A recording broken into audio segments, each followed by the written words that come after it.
काल तुम्ही याचिका दाखल केलेली आहे. याचिकेमध्ये प्रमुख मागण्या नेमक्या काय आहेत आणि कधीपर्यंत यावरती सुनावणी अपेक्षित आहे?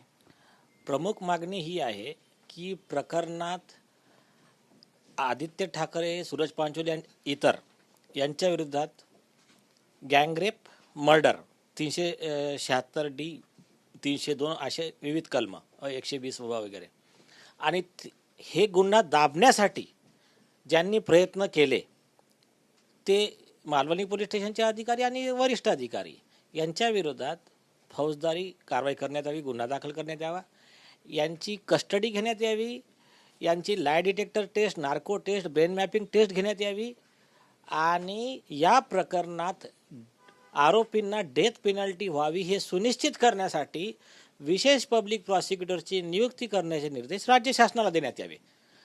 ही पहिली मागणी आहे.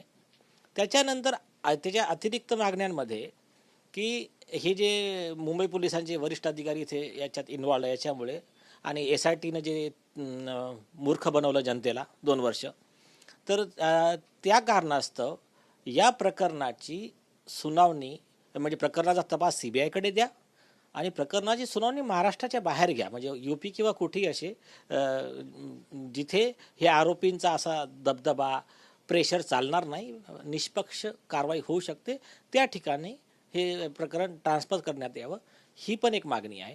त्याच्यानंतर आणखीन महत्त्वाची मागणी आहे की जे पिटिशनर आहे त्यांना वकील, विटनेसेस या सगळ्यांना पोलीस संरक्षण देण्यात यावं. त्याच्यामध्ये मग समीर वानखेडे यांना पण पोलीस संरक्षणाची मागणी करण्यात आली, कारण त्यांच्याकडे क्रुशियल डेटा आहे आणि त्याच्याबाबत NCBच्याच काही अधिकाऱ्यांनी आम्हाला माहिती दिली आहे.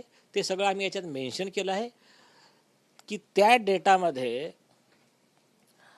आदित्य ठाकरे, डिनो मोऱ्या हे सगळे दिशा साल्यांच्या फ्लॅटवर 2 ते 3 तास होते पासून तर अशा काही सिक्रेट बाबी आल्या आहेत इन्व्हेस्टिगेशनमध्ये समोर.